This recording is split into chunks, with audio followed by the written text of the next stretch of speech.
And the origin story of Nectar, which is based within the social media space, actually came through my own experiences and also frustrations when it came to social media.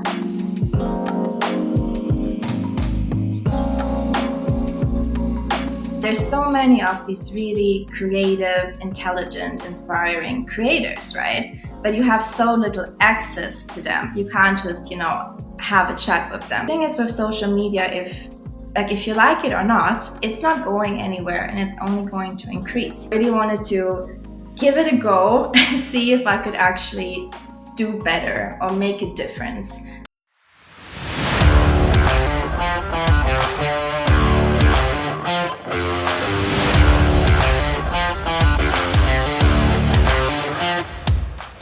Hi, Andrea. Hello, hi Max. How's it going? Good, enjoying my morning tea. We do the same. Yeah, how are you doing? All good. Yeah. Thank you so much for coming to the live of a founder.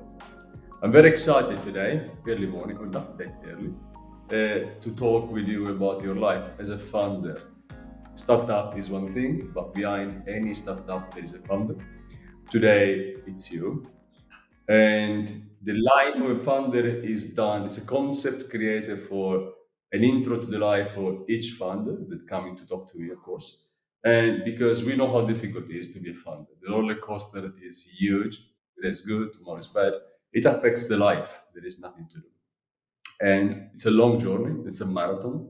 So let's go through the Mhm. marathon. Would you like to paint a picture of me? Where do you come from and how all started? Yeah, of course. That's always a good introduction, right? Well, my name is Andrea Karan. I am the founder of Nectar. And the origin story of Nectar, which is based within the social media space, actually came through my own experiences and also frustrations when it came to social media. Basically, when I was scrolling through like Instagram, for example, which is one of my preferred platforms, and there's so many of these really creative, intelligent, inspiring creators, right? But you have so little access to them. You can't just, have a chat with them, ask them questions. I could follow one person for years and then comment under each post and still not get seen, still not get noticed, right? And the thing is with social media, if you like it or not, it's not going anywhere and it's only going to increase. So I wanted to find a way how we can make it a more social, more connected space and a more inspiring space altogether. And that's what Nectar really is about putting the creators and the followers together in a meaningful way. When you decided to start, okay, what was the motivation behind? Because that's okay, but there is always something more that push you. If I don't like something, doesn't mean I'm going to create a startup on top of my Yeah. dislike or some. Or if it does work for me, it doesn't mean I'm going to create something Yeah. that works for me. But you did. So why you choose this direction? Actually, I think in general, when it comes to starting a business, that's something that I had in the back of my mind for the last couple of years already. But I never quite felt that it was either the right moment or the right idea for me. But the general motivation of becoming a founder actually came from my experience as an employee. So I know you just said that, dislikes might not be enough of a reason to, motivate you to start a business, but actually, that really was the case for me, at least, because of some of the experiences I had in my work life, how I was treated as an employee. Either I was overworked or belittled or like not taken seriously, not having seen my full potential, not being able to show my full potential. And I really thought, okay, there must be a better way how to run a company, how to treat employees as well. And I really wanted to give it a go and see if I could actually do better or make a difference. So that was like the motivation for a general idea of becoming a founder. And then when the right time and when the right idea came along, I just went for it. But when did you understand that it was the right time and the right idea? That's very difficult. Because it's a specific point in your life always, right? Like, at least for me, it was because I had just started a new job actually. And I had a wonderful, wonderful manager that was really encouraging me to, because I had mentioned that idea to her that eventually I would want to, start my own business. And she was so encouraging and so motivating me that I thought, actually, what's in my way right now? I mean, I think I'm my biggest obstacle perhaps at this point in time. And so I applied for Antler, the kind of founder program across the world and also based in Scandinavia and in Copenhagen. So they had a new program run for the summer period because I knew that I had no like experience. I couldn't really grasp the founder world yet. So I thought, okay, if I want to be serious about this, I'm going to apply for Antler. I'm going to get more exposure, more network, and then I can still decide if that's going to be for me or not. But yeah, so my last job, my last manager, and the Antler program were two big key factors that made me realize, okay, now is the right time actually. You quit the job and you move to be a founder. That's a big choice. Yeah. Many founders, Yeah. they become founders because they do not have a job. But you did the opposite. You quit and move. That's a different story. You need to be strong enough, be very big headed, and take the risk or make it. So, how was the feeling? Did you feel scared when you done something similar? Did you feel excited? What was the feeling? I think I've done scarier things in my life, to be honest. I think I've made more stupid decisions and more irrational decisions before that I could learn from, right? So that was great, kind of to have that knowledge in the back of my head that I know eventually, no matter what happens, I'm always going to land on my 2 feet again. And I actually think it's maybe it was for me, it even feels a bit safer, knowing that I had a job, okay, I quit it, but at least, I had savings, for example, that I could rely on when it came to eventually starting my own business. But if you don't have a job right now and you don't have an income right now and you still think the best possible route for me is to become a founder, then I admire that more than what I did. But yeah, that's just my opinion, anyways. But what were the initial struggles as a founder? It's a very life changing move. So you really change a lot when you become a founder. It's not easy at Yes. all. There is very much work in the unknown. This is how I describe the startups. I've done 5 startups in my life. EquityMatch itself, Wow. Yeah. this posting up blogs, it's a startup. We're only 24 months live. Uh, and it's always the same. You know where you start, you have no idea where you're going to. And if you Yeah. reach the Yeah. ultimate goal. So it's a pure unknown. You navigate, it changes every Yeah. day. What were the nature struggles when you decided to take this, start taking this? For me personally, I mean, first of all, congrats for the 25 months live. That seems like quite an achievement already. But for me personally, I was really shying away from all of like the paperwork and the legal work and figuring out, taxation in the future, especially in a foreign country, especially with a language that I don't master. So that was one of the obstacles that I had initially. But on the other hand, there's so many free resources, at least in Denmark as well. And I always still had someone to ask for help. I think that's really, really important to just be strong enough and not weak enough to ask for help, okay, and to ask for advice and to use free resources that are available to you. So that's how I kind of overcame that. Initially, also as well, I was working on the idea with someone else. So I had a co-founder, not on paper, but we were still working together. And then I saw that the dynamics weren't quite alike. So, like, how do you manage that conversation, right? How do you say, "Hey, I love this idea. I see a whole vision for it, but probably not with you." So, how do you navigate that? So, those two things I think were the most the biggest obstacles that I felt or like struggles initially. And then once I managed to navigate through those, there's always the unknown, but I don't mind the unknown so much actually. But those two I would say initially were the biggest struggles. I mean, you challenge yourself even more. Startup is in a foreign country where you don't speak perfectly their language. Although, as I said before starting a podcast, Scandinavia are very, very helpful. Scandinavia countries, Sweden, Denmark, when it comes to social help, yeah, they're probably one of the best in the world. So you got where you got right there. But be a founder in very many ways affects lives. You spend a lot of time working, less time with friends, family. So it's pretty a game changer, but can be a game changer in good and bad. It's been good for Yes. you or it's been bad? I think because I was working in sales for tech companies before, and that was quite a very structured, routine, high demand, high paced job. So actually, I see more of my friends and family now than I did as an employee. So for me, in that case, it was beneficial to my work life balance. There's phases, okay, especially before, like the week before we launched, for example, I definitely did not have a work life balance then.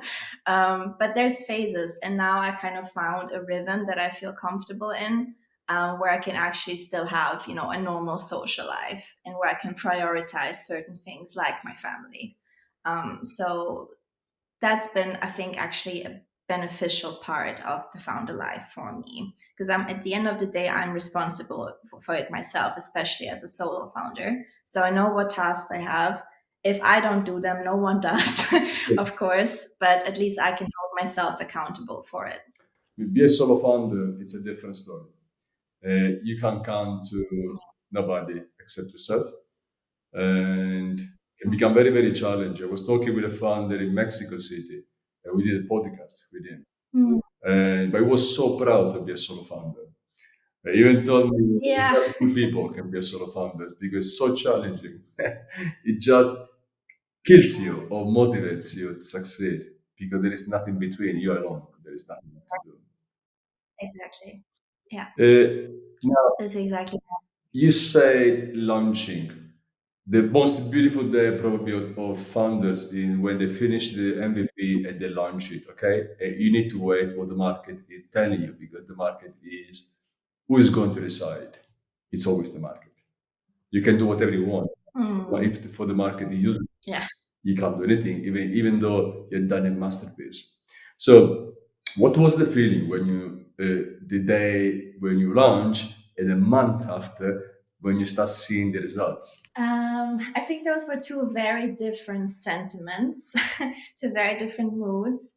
On like the actual launch day and the days before, I was just so nervous how it's going to be received, what the feedback is going to be, if there are going to be any bugs.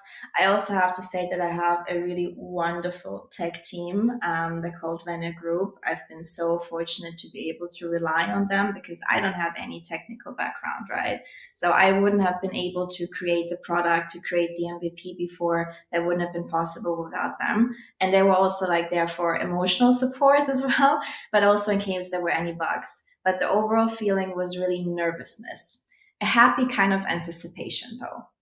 And then comparing that to a month later, it was more like, okay, now I've launched that. Now it's been a month. I've had some initial feedback. We fixed all the bugs now. Where do I go from here? What's going to be my next strategy? Right. So it was more calm and collected, right? So quite different. Only a month ago, I was this nervous, happy, anticipated kid, basically. And then a month later, I was hit with some serious thoughts. Okay, like how do I, proceed to make more revenue now? What is going to be the next phase of our product? So you ask yourself all of these questions. You had them in the back of your mind before already, anyways, but now it feels even more so real because you have people using the product and making money with it. So it's two different mindsets completely. But you say something very, very right. Many founders they spend too much time creating something that they do believe is perfect. When they go to the market will tell them maybe it's perfect, but we don't need, so we can throw away. I'm not going to buy from this. Mhm. It's done, it's finished. The job is already done, it's destroyed because you already spent all your money to get something without asking any feedback, real one to the market. Launching MVP, even though it won't be perfect, MVP must not be perfect, otherwise you're just spending money for nothing.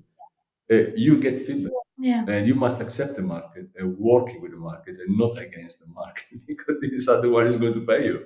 So you got a very much Yeah. very right approach. Now in your day-to-day routine, because I'm sure you have a routine. At least I try to give to me a routine because balance me. Not Mm, always possible to keep the routine every day the same. You travel, and so it's a different story. Do you have any routine, yeah. your day-to-day routine that keeps you in balance? Actually, Max, I know this is an unpopular opinion amongst founders, but I don't really like routines. I have quite a strong dislike for routines, and I can see the benefits of it. And I think I have what I would say more like rituals that help me balance, like my morning tea, for example. Like that I would have, and that's how I start my day, and then I would get to work.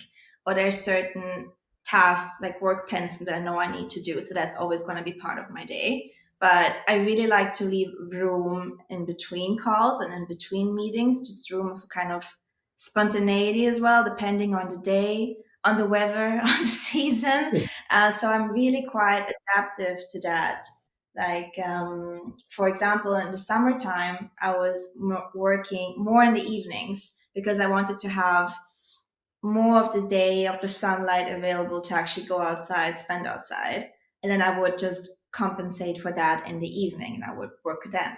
Whereas now in the wintertime, when it will be just so depressing to only work when it's dark because it's dark all the time. So then I would wake up sooner and start working at maybe 7:30 some days. But it really depends on how I'm feeling as well and what that week, what kind of tasks I have that week.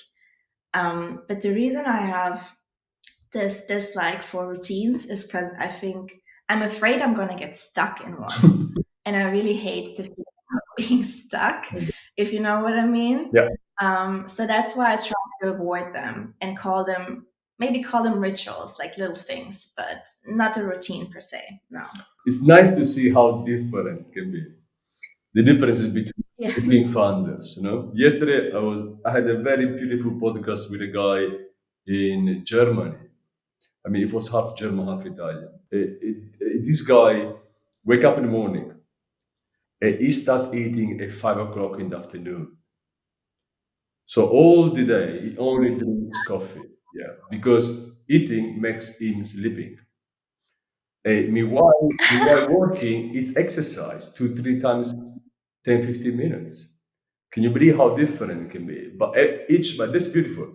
Each of us, we do have a different way to balance ourselves. You have so many phases, right? You start your business, and today is beautiful. You have beautiful calls with investors, customers, and maybe debt investors after 2 weeks come back to you and say, I don't want to invest anymore, or I need this term sheet, which is for you is not acceptable. That day is a very bad day. So it's a full roller coasters, full phases, one by one, good and bad, bad and good. Did you ever think? Did you ever thought I'm actually the most unqualified founder? I won't do this. I won't make it because I do not have the skills. We all doubt ourselves sometimes. That's normal, right?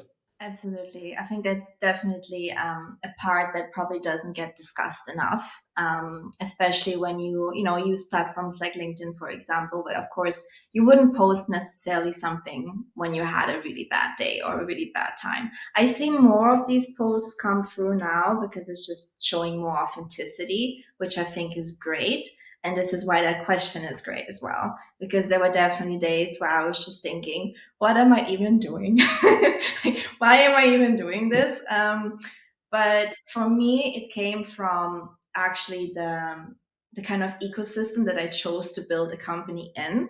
Because while I am, let's say, an avid social media user as a consumer, my immediate network, no one there actually is a creator. Like I have no vitamin C in that sense, like no connections that were previously forged. Right. So I think a lot of founders, if they're smart, try to pursue something where they're real experts in and they're also seen as experts because they have either the degree or the work experience or just something to back themselves up. Whereas me was more like, well, I like the space, I want to change the space positively, why don't I go about and do this? But what I also realized, and on some days it's really tough to just get that relationship with the content creators because it's quite a tight knit circle. Yeah. Like if you have, let's say, the category of food and food bloggers in Copenhagen, there's maybe 10 or 15 that are really good and they know each other, right? But how do you get to their inner circle? How do you get them to trust you, to try your product, to recommend your product? So that was one of the, but I'm still continuously working on basically how to get in that inner circle. And on those days, I really feel that was it really the smartest choice for me to do something like that? But that's also just a phase. Then it goes away, and then the next day, I feel like I'm on top of the world again because I had a great call with a new content creator, and I feel all inspired again. So it goes through phases, It really. is. This one is your first startup, correct? It's my first step. That's why as well. I try not to be. I know I'm my own biggest critic, but I try not to be so harsh on myself there because I've also spoken with wonderful, wonderful founders who had three of their first companies that just failed, where they went completely bankrupt at least once, Yeah. and now they're doing such a wonderful job and having such a success story, and all the world sees is that success story. But I think you learn so much more from your hiccups from before. And I don't even want to call them failures or mistakes. They're really just hiccups, like bumps on the road. And that's how I try to see it. So yeah. There is a huge difference. I'm not a huge fan, but I respect who is better than others, right? Because we need to do. There's no way. Uh, Environments are different. For example, Yeah. I'm talking about the difference in venture capital between Europe, where we are. I'm based in London. You are in Germany Yeah. today. You live in Stockholm.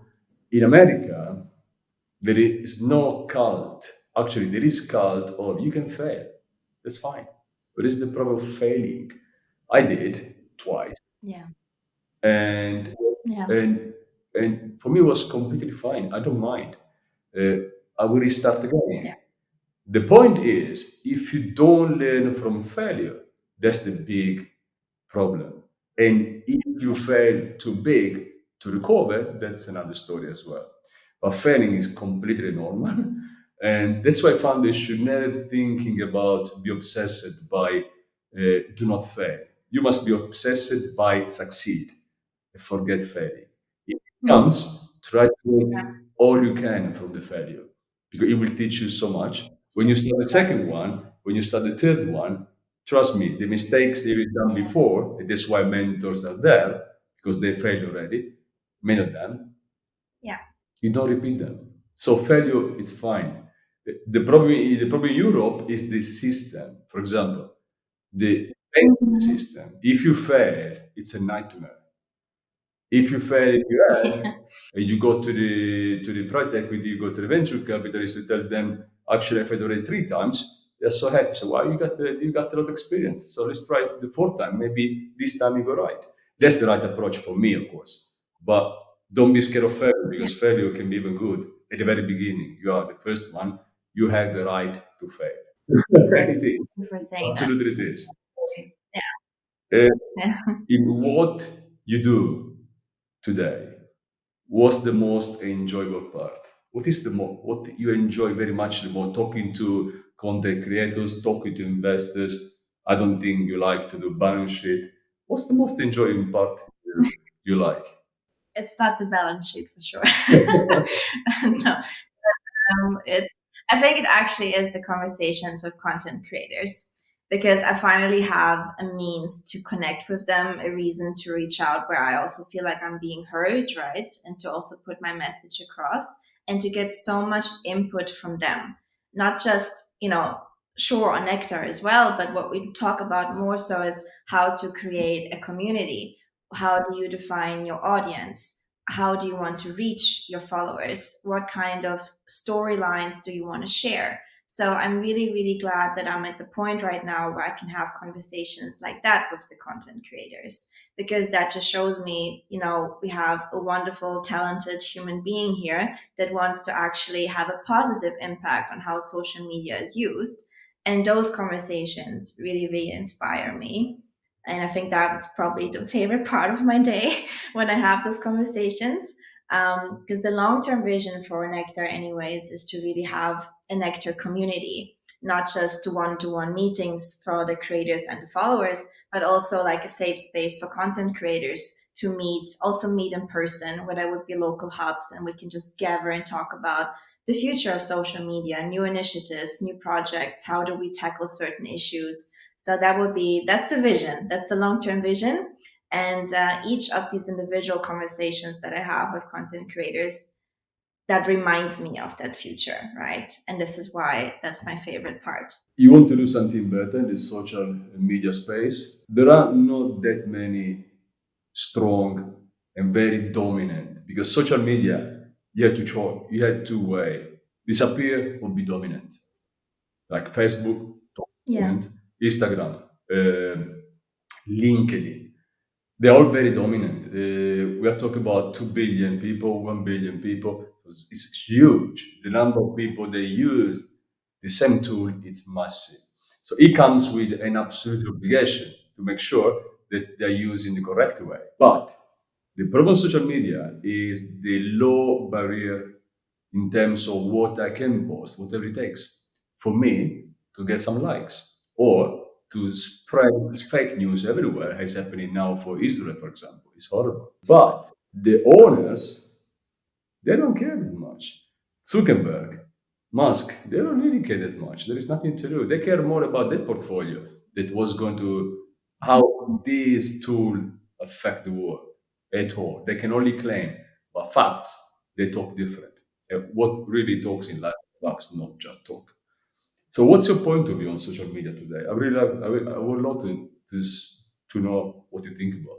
I think that's very true what you said in terms of how like the big players see social media right now, and it's very questionable if they actually care about what's discussed there and what rules and regulations are actually followed, which ones are not followed. I know they have institutions and departments in place who look after that, but it doesn't feel like this for like the user sometimes. So how I would address it or how I would think of social media is that it's because there's such a low barrier of entry that we can really use that to our advantage as well to also spread positivity, right? Or like positive content, encouraging, inclusive content. So, and there's so much of that already on social media. And sometimes when I meet new people and when I say, hey, I have my own company, we're in the social media space, then people look at me and go like, ah, okay. Like there's so much stereotypes associated with it as a negative Yeah, stereotypes. It's time consuming. I don't learn anything. It's just pretty people posting tags about what they're wearing. But it's just so much more than that. It can be free education for a lot of people. It can really mean changing your career path because you got inspired, because you met one content creator who changed from a consulting career to a photography career. And how did they go about that? How did they do that? I want to be like them. So I think it can be an incredible inspirational place. And if we have more posts like that, more content like that, then it can also become a more authentic place. So there's always two sides to the coin, but I really think that we as consumers as well have our own individual responsibility towards how we use that and what content we also post. So it's those kind of content creators that I want to partner up with as an actor. I agree. I mean, in EquityMatch, we are launching our social inside a platform in general, only dedicated to founders, and they can only share what really matters. And you say something which this is why we created a social inside. We are creating a social, still not there, with for sharing knowledge and not rubbish. Yeah. Good, good. Because now it's Yeah. about rubbish. Even if I go to LinkedIn today, I can't go there because I'm overwhelmed by politics and rubbish every time, fake news everywhere. It's just impossible. Yeah. Okay, uh, so general Exactly. social media today are general because they can take everyone and they can increase the numbers to billions and billions or millions of users. But they don't care that much. That's the problem. You must give very strict rules, which is probably is going to reduce the number of users. But it's so important, right? It's so important, and you should absolutely fight any fake news. It's horrible how it's used today. It's easy. It's and now with AI can only get worse because we don't. Humans are very good in using bad what is good and converting the good in bad. I don't know why, but we have this very serious sickness in mind. Whatever is good and we can use Yeah. for a good, we use for bad. This is what it is. Yeah. Now there is the cult of the bad guy. There is the cult of the be a disruptor means doing things that the other don't do, but not in a good way, actually in a bad way. I'm not going to Yeah. any name, but it is what it is. Now, how do you keep motivated? It's not easy. It's not easy at all to find a way to wake up in the morning and keep doing. You need a very strong motivation. But even though you start with a strong motivation, doesn't mean it will stay for you with you for long. So you need to find a way to keep you motivated. Do you have any, I don't know, any secret when it comes to do? Secret. Well, I don't know if it's that secret, but um, motivation is definitely a key aspect of what I do, right? And I think for me, it comes twofold. One is the motivation that I have intrinsically within me, that comes from within me. And the other one is that I get from other people. So the thing I mentioned earlier, like the inspiring conversations I have with some of the content creators, that's external motivation, but that I won't have every day, right? So I really try to prioritize my intrinsic motivation. And I get that by really disconnecting also from my own company sometimes. It's not always easy, but it's definitely, I need that. And then I try to be outside as much as possible, or like really ground myself or connect with nature. Even if it's a rainy day, I don't care. Rain is just water. I just need to be outside and I need to breathe in fresh air, feel the ground, hug a tree, I don't know, whatever. But this is really how I find my intrinsic motivation, because it just fuels me up with so much more energy and so much more balance. And I get other ideas in. I get other ideas for outreach. I get other ideas for social media campaign. That's how I really find my motivation within.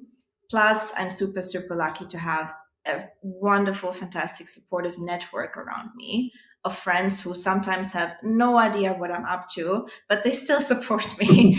And I'm really fortunate in that way as well. I mean, you must have a life you have outside working. How do you spend your spare time? Yeah, so actually it would go in that direction that I just mentioned, like trying to be outside in nature as much as I can. Actually, in Copenhagen, where I live, it's so close to the harbor, and in the harbor, in Copenhagen, you can actually just go for a swim whenever. Really? So going for a morning swim or an afternoon swim or an evening swim, it just that is really nice, and you can meet up with friends spontaneously, because I have no routines, so I keep room for spontaneity, so that's possible. And I'm a very social person, and I need social like stimulus and like intellectual kind of things happening, driving me forward, pushing me forward. So whether that's an exhibition or even going to the cinema together and then discussing a movie afterwards, I just always need something to be happening when I'm with other people. But it's also a fine line when it comes to like that inner tranquility. So that's find a balance within those two segments. Both is really important for finding my motivation, I would say. What's your take on today tech community? First of all, do you participate in networking event? You are very close to Finland. There is Lush in a month, Web Summit in 3 4 weeks. Do you go to these events? How do you find that? And what's your take? I mean, do you believe funders they do enough today to make this world a better place to be, especially the one who gets funded with billions? I think when it comes to the first question, I don't really participate so much in networking events, whether they're national or international. That's because right now, because it is a bootstrap business, and because I'm just so early on in the stages of like exploring the social media space and establishing a name for myself, I can benefit from these conversations. But more often than not, when I went to networking events, it was a bit of a disappointing experience sometimes for me personally, just because it was a lot of egocentric talk as well, or like bragging talk as well. and not so much actually being, vulnerable or sharing or advising or genuine advice.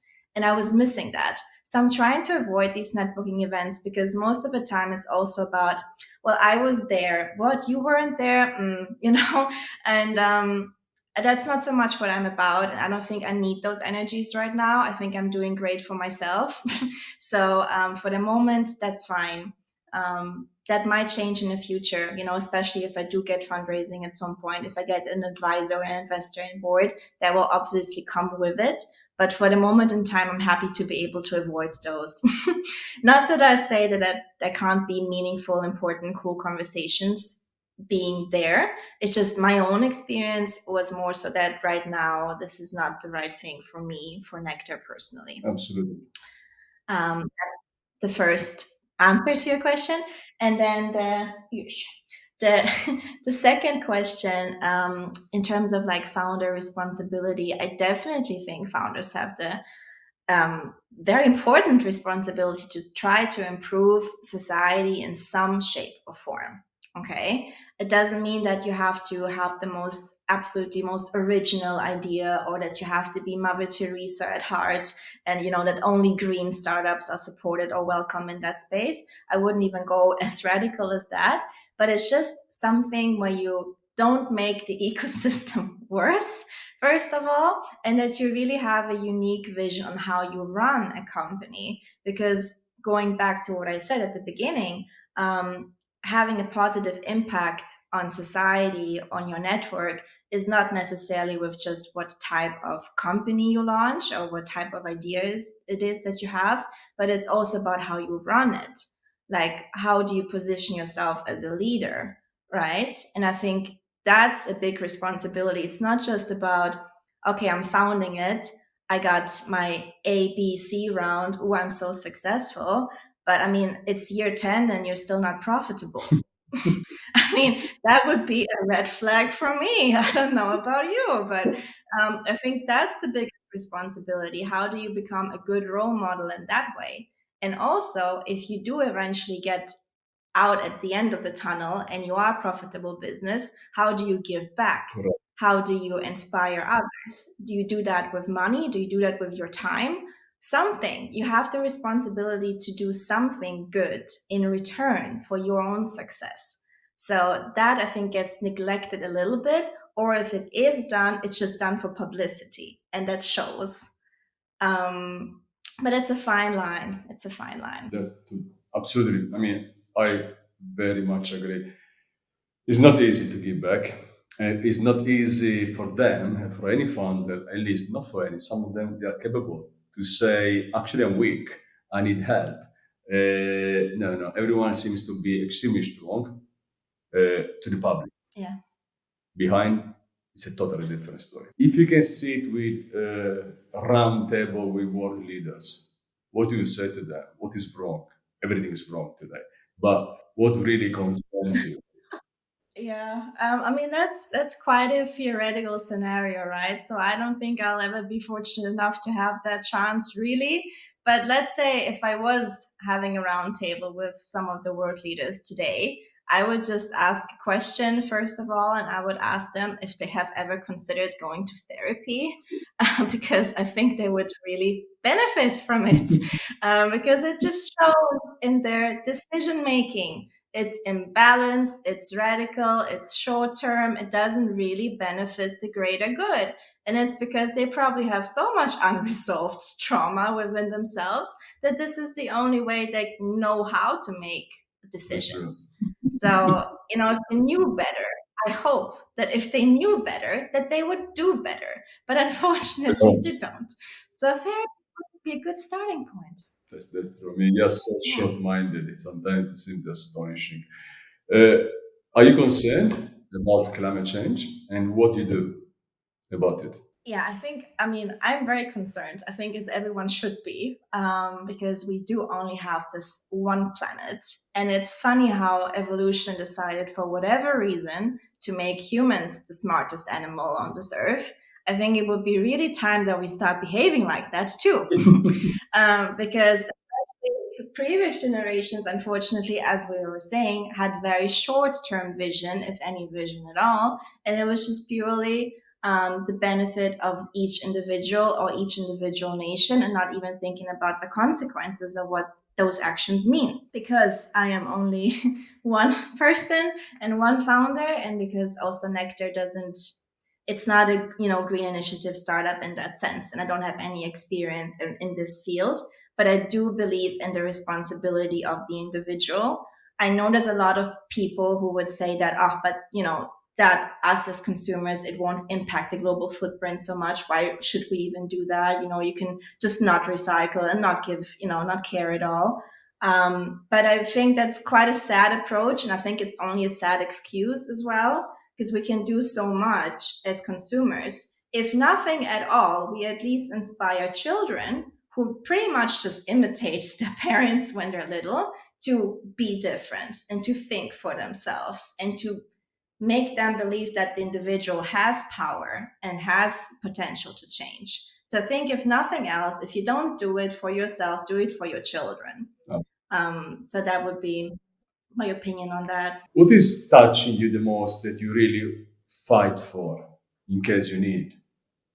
I'm talking about more Um, rights, your strong believing. I'm fortunate enough to believe in a lot of things very strongly. It's quite a can of worms as well. So because we have a limited time on the podcast, I'm not gonna go crazy with you here. But things that I Just one, yeah. two. But the things that I believe the most and want to support the most is really society's most vulnerable. I really, really care about that. And it's, children that I mentioned earlier as well, but it's also the elderly that I think get completely left out of the societal picture, although they've worked for 40, 50 years, all their life, for a system that then no longer supports them. That for me is really sad. Just loneliness in the elderly, I find incredibly heart wrenching. um, Supporting children educational systems too. I find it, what I find super, super inspiring about, let's say, like the Gen Z generation that came after me. They really have balls. They really have opinions that they stand for, like they think with their own head. So I think supporting more initiatives that inspire children to think for themselves, that would be a cause I really stand behind. And also green initiatives as well, what we talked about in terms of climate change. How can I as an individual make a change? But providing more educational material about that as early as kindergarten, perhaps, right? So these would be causes that I very, very, very firmly stand against. The best book and author. Well, I like to think that the best book, my favorite book, I have yet to read. I like to be optimistic like that and just hope that there will be another one. And I don't read too much, unfortunately. Sadly, I have to admit that I don't really read too much. But last week I was sick and bored out of my mind because I couldn't work. I couldn't really focus. But then there was a book laying around from my friend, and I picked it up, and it's a German author, but he emigrated to Switzerland for the Second World War. But he's called Hermann Hesse, and I am a big, big fan of his. I was as a teenager already, and then I reread one of his books now, Siddhartha, and I can only recommend that to anyone. Do you watch movie? And if yes, I'm sure. What's the best you see and watch so far, and the best actor you really like? I love movies, watching movies. I love going to the cinema, the whole atmosphere of the cinema, and the smell of popcorn, the sticky floors. I love it. So there's many, many movies I've seen in my life. And I really couldn't quite pick a favorite one, because there's a movie for every life, season, chapter, mood as well. So difficult. But I have a favorite actor, and my favorite actor is Mickey Rourke, actually. And I don't think that he gets enough credit for the amazing talent that he is, just because he did something else in the middle of his career. The man tried himself out, okay? He had a life, okay? At least he will have no regrets on his deathbed. And I think very few people can actually say it about themselves. That's good. So lots of respect for Mickey Rourke. He's a great actor. He lost a bit in between, but it's a very good one. What's your greatest wish? My greatest wish is actually to, I hope that I have enough time at my hands to really start and complete all the things I want to do. Because yes, Nectar is my first business. I have plenty of ideas for it still, but I want to execute. But I also have other ideas, other projects, passion projects that don't necessarily mean income potential in the future, but I just really want to try out as a human being here and experience that. So many things. So I really just hope for enough time, good health to be able to execute all of that. And yeah, I think that would be just to fully complete my purpose. That's in a nutshell. I do wish you to get that. Let's close with a recommendation. If you can recommend something to the founders that are watching this podcast, what do you say to them? That's a good one to finish off a podcast, Max, I have to say. I think from my personal interactions with other founders, my advice would be to drop the ego. I know you have your own company. I know you're a highly competent human being, but it doesn't mean that all of your sentences need to start with I, mine, or my. um, that's just not been very inspiring for me. And dropping the ego, leaving the ego at the door when you pitch, when you talk with others, when you leave the office in the evening, doesn't mean that all that you can talk about and care about is your company. Okay. I think humans are multidimensional. Why not show other facets of yourselves? So that's what I would recommend. Andrea, thank you so much for coming to the Life of a Founder. It's been an absolute pleasure for me. Yeah. Thank you so much, Max. You take care. Bye Bye bye. bye.